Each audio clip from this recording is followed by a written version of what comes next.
Good evening, and thanks for tuning in to what we are calling Season 2 of Laced Up, a sports show produced entirely by women, from behind the scenes to on air. But it's not just for women, it's for the guys too. I'm Sydney Wicker. And I'm Rachel Hallam. We have so much to talk about in the next 30 minutes, including a story on a volleyball player who was in Italy during the peak of the COVID-19 pandemic, a CSU alum who has been adjusting to the crazy MLB season, plus Angel Cooper joins us to bring more attention to the Black Lives Matter movement on campus, and so much more. But first, Sydney, the sports world at CSU is still on hold. Yes, Rachel, it is, but as conferences like the Big Ten and the Pac-12 have started to finalize their plans for football to start back up, the Mountain West is slowly talking about it as well.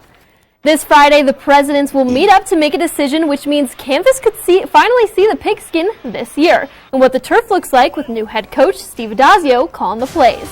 If the vote goes through this Friday, CSU football could start as soon as October 24th, but if the vote is delayed, the Mountain West will only have a 7-game schedule and could start October 31st. According to stadium host Brett McMurphy, all Mountain West schools intend to play this fall. And for the first time in sports history, a major global team competition will be named after a woman. The well-known tennis competition, the Federation Cup, is set to resume under a new name, the Billie Jean King Cup. The famous retired tennis player King has won the Fed Cup competition and made history a combined 10 times as both a player and a coach. So along with the new name, it's only fitting the competition has a new slogan, Be Bold, Make History. She is also known for her global campaigning for equality and dedicating her life to fighting discrimination. So, of course, she represents the core values of this competition perfectly. The competition's finals, which were originally postponed due to COVID-19, will be held in Budapest, Hungary in April of the coming year. Well, Billie Jean King may be the queen of the tennis courts, but Doris Burke is the queen of the basketball court, and she is making history on the hardwood as the first woman to call an NBA conference finals and finals game on ESPN radio. Burke made history in Game 1 of the Boston Celtics and Miami Heat game and will continue to do so as she calls the rest of the series. Burke has served as the NBA Finals reporter since 2009, and in an interview with Sports Illustrated, she says, "I'm honored to be the first, but there also is a part of me that knows the timing of my career has contributed to this. I've been fortunate in that way. The fact of the matter is, at some point, this will stop being a conversation piece. There are so many talented women covering the NBA." And speaking of women reporters making history, Colorado Rockies AT&T Sports Network host and CSU alum Jenny Cavnar has been breaking barriers for quite some time now. But this year, covering the MLB has never looked so different. Laced Up reporters Allie Price and Rose Carter sat down with her to talk about how she's been balancing all things COVID and baseball. Hi, how's it going, everybody? I'm Allie Price, and I'm joined here with Rose Carter, and we are going to be interviewing today Jenny Cavnar, former CSU alumni and current reporter for the Colorado Rockies. All right, Jenny, just jumping right in.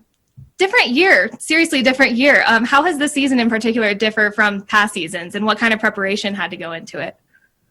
Yeah, I mean, it's been crazy, obviously, for everybody. I think we've all been adjusting on the fly and learning a lot about our personalities with adjustments, which is not always the easiest thing. But I think for our Rockies broadcast and baseball in general, you know, we're doing things a totally different way with universal broadcasts now. They're called the world feeds. So normally in a season, we travel an entire crew of people to run our own separate truck, producer, director, graphics operator, tape, a camera person, you know, on-air talent. And now all of a sudden, with no one being allowed to travel on the broadcast front, all the home shows are the only shows. So they're really doing this world feed where it gets sent back to the studio or back to home ballparks, and then you're cutting your own show. So that's been an adjustment. I think being at an empty ballpark has been a huge adjustment. You don't realize how much energy that you, even on a broadcast, can get from a crowd. So kind of having to develop that every day amongst our crew and be just as excited about things, even without the roar of the crowd. I think that has been a true testament to any broadcast team. Now, going back to that time of quarantine and having that postponed season, a lot of us baseball fans didn't know what to do with ourselves. How are you able to fill that void for the first, half of the season, or what was supposed to? Right. I know. It's so bizarre, right? Because we all function on a calendar. I mean, whether it's like the new year comes and you can kind of reset yourself, or we operate on a school calendar, or for us in baseball, our calendar really starts in mid-February when we're at spring training. So in a way, our calendar got going. We were revved up. I had already made a trip down to Arizona. We'd already done all of our preseason interviews with all the Rockies players. I went off to Boise, Idaho to do the Big Sky women's basketball tournament.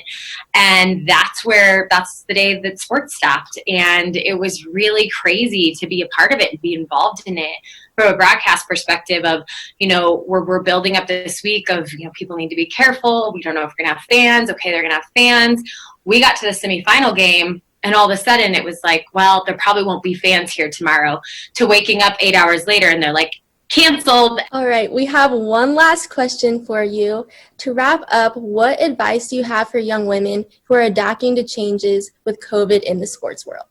Yeah, I mean, that's a great question. I think people that are already in the sports world and felt before like they had secure jobs, like I mentioned, are all of a sudden feeling not so secure in this business too. But I think the bottom line is, like, I have to believe, like anything, this will be a small time in the grand scheme of things.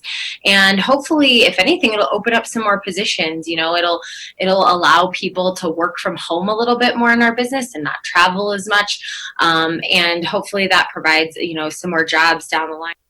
Well, Rachel, one thing she talked about in that interview is how she remembers where she was when sports stopped. I think that's something that all of us as reporters can remember, that moment, especially in sports, when we knew that we didn't know the next time we were going to see a sporting event again. But in the extended interview, which will be posted to CTV 11 on YouTube after the show, Jenny also talks about how she got to spend more time finally with her husband and son. I think that's something that we've all been able to really appreciate due to COVID. Absolutely. I mean, as sports reporters, we already don't get a lot of free time on our hands, and especially, I mean, we get it sometime over the summer, but with her position's kind of different because that's the prime time of baseball season. So it's great to see that she's kind of had a little bit of a step back, and she definitely got some time with her family. Yeah, absolutely. All right, well, imagine being stranded in Italy during the coronavirus outbreak. Later in the show, I share volleyball player Sasha Colombo's story about being in Italy in the middle of the COVID-19 crisis. Plus, we'll bring you disrupted picks from our at-home studios. But before we get to that, Angel Cooper joins us next. Angel, what's coming up? Well, Rachel, back in May when George Floyd was killed by a police officer, the officers had pleaded not guilty, but the Black Lives Matter movement heated up after the killing, including protests happening everywhere. I take a deeper dive into the movement by interviewing one volleyball player about her experience protesting. Find out who after the break. Dad? Just 1 minute, okay? Hey, Bobo, do trees tell each other stories? I'm sorry. I'm afraid I don't know that. Hey, why don't we go find out?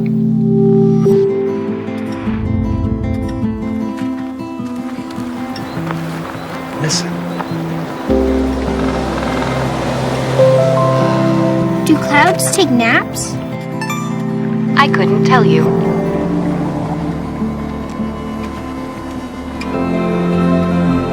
Can birds draw pictures? I don't have an answer for that. Dad, do stars visit their friends? Look!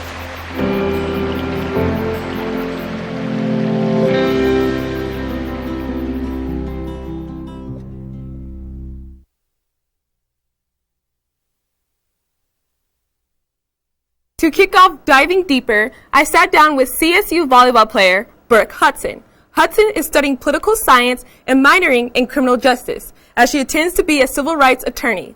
Using her voice is something that she wants to take beyond her time at CSU. I got the chance to talk to her in an exclusive interview about her future plans and more. Across the sports world, we are seeing players in every league taking action on the Black Lives Matter movement. You yourself have decided to take action at CSU. Why is it important for you to speak up? I feel like it's important for me because, especially in volleyball, it's not a predominantly black sport, like such as basketball and stuff like, or track. And so a lot of young black females don't have a person to look up to in the volleyball world. And I'm just so passionate about it. And I grew up learning about it and being educated about it. And so I feel like being a CSU athlete in this community of Fort Collins, like I'm looked at as a celebrity as a volleyball player. And so I might as well use my voice in the best way that I can. Okay, so the main reason why we're having this conversation today is because of what happened to George Floyd. When you first heard about his death, what was your first initial reaction? It's sad to say, but I was kind of numb.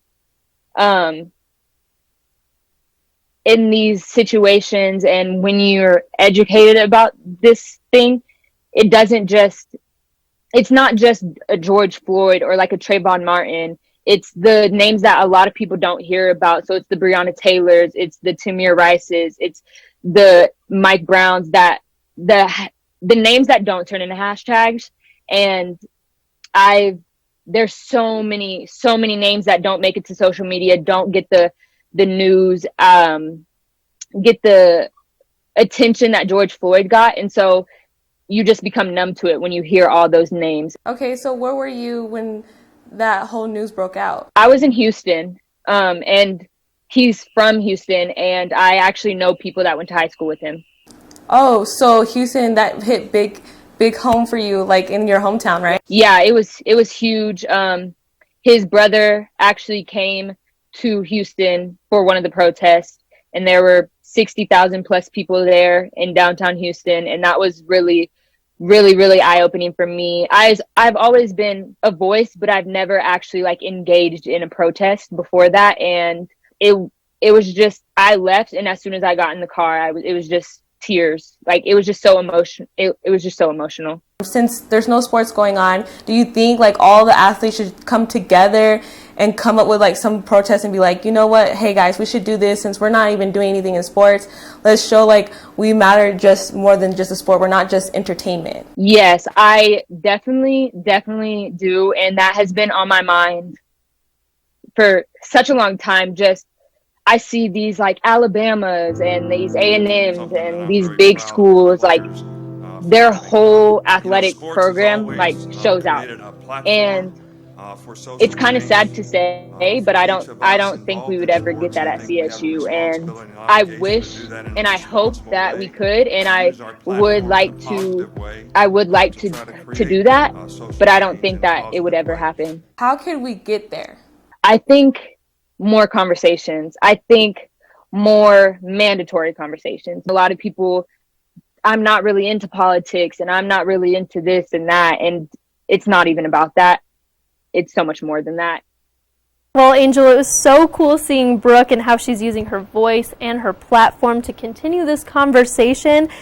But it's so exciting that she wants to continue this also in her career. Why do you think it's so important that she wants to continue to do that? I think it's important just for her because not only is she a volleyball player, but she also wanted to go into attorney. So this platform is going to help her have her voice be out there. And when people see her, they're going to be like, wow, I know who she is and I know what she stands for. Absolutely. I'm so excited to see where Brooke Hudson goes, and I'm so excited to see where Diving Deeper continues to go. Well, Rams, don't go anywhere because after the break, we'll be back with Disrupted Picks. You don't want to miss it.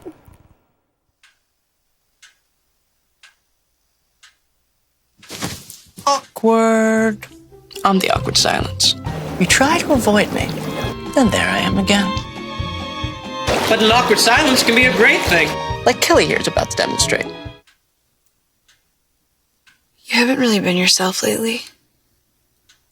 Are you okay? Find out how you can help a friend with their mental health at seizetheawkward.org.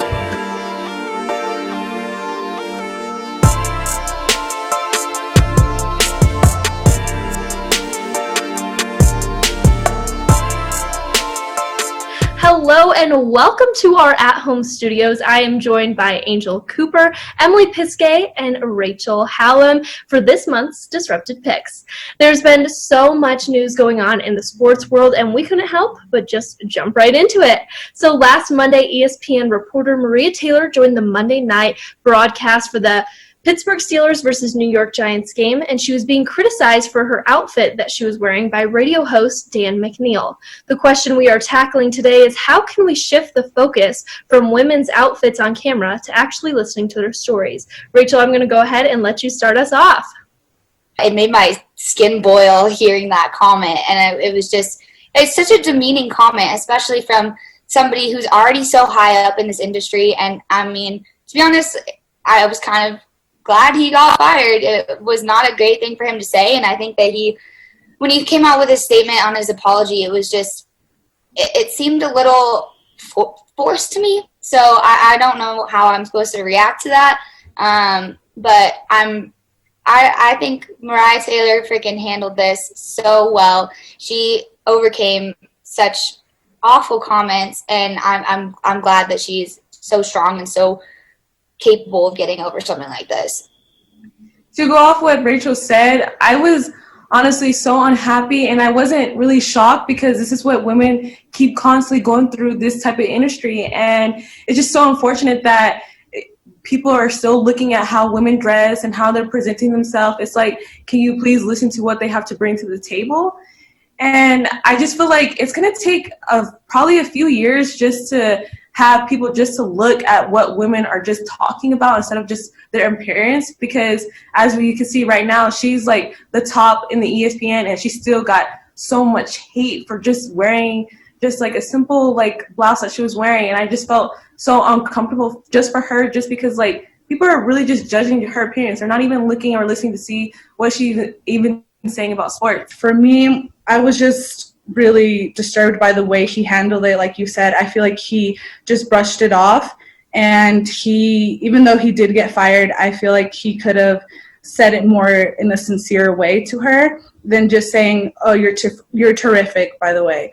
And like, I feel bad for her because she now has to carry this, and people are going to be like, oh, well, we'll just watch her so she'll have support and not really focus on like what she has been doing and what she will continue to do.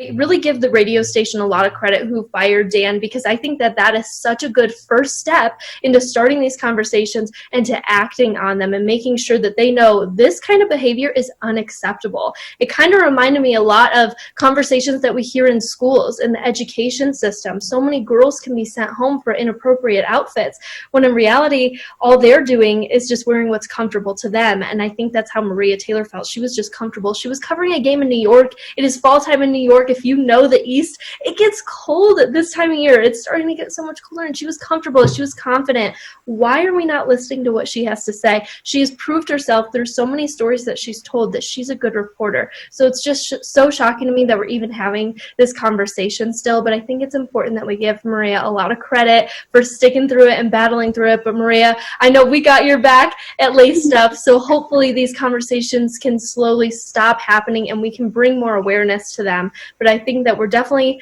moving in the right direction, especially after seeing Dan get fired.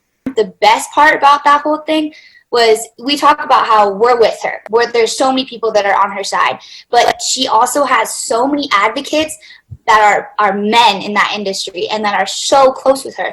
And seeing the reaction that her co-host had for her after that was the best thing I've ever seen. I mean, that literally warmed my heart, and I teared up. I'm gonna be honest, like it was so sweet. And for her to have men in that industry that are backing her up as they did, I think that's a huge step in the right direction. Up next, a professional soccer player, Neymar, was recently ejected from a game because Marcial Alvaro Gonzalez was claimed for saying racial words during their game.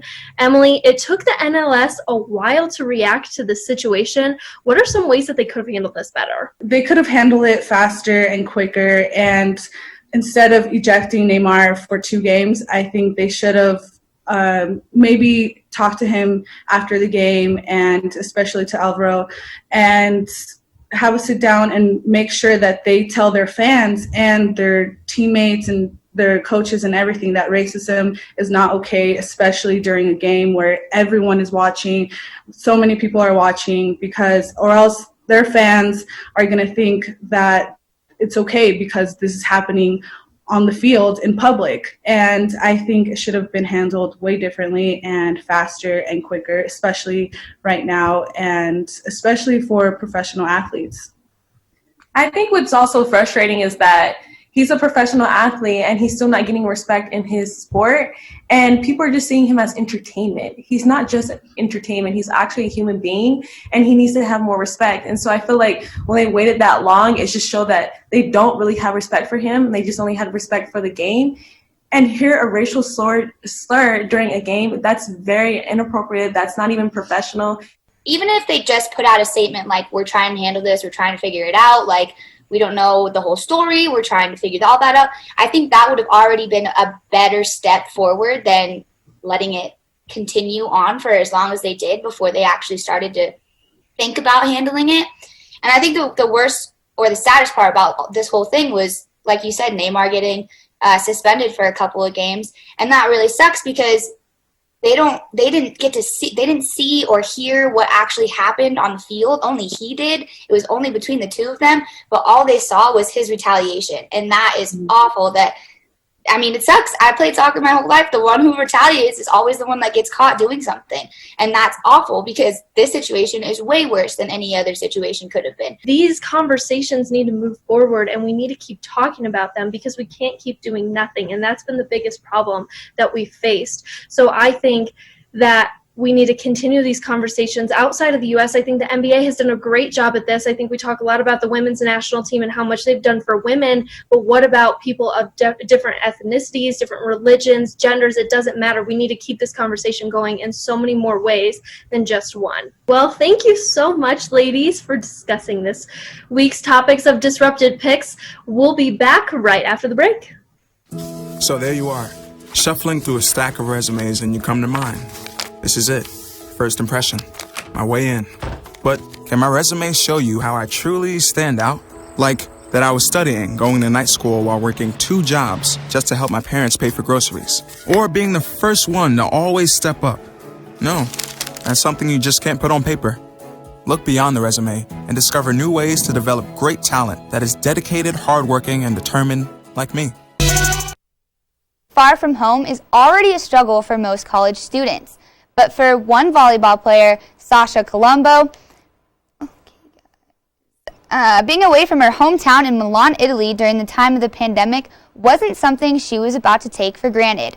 I was able to sit down with her and ask about her experience traveling through such a troubling time. So I know back in March, when the pandemic really first hit, you and your mom were trying to get back to Milan, Italy, your hometown.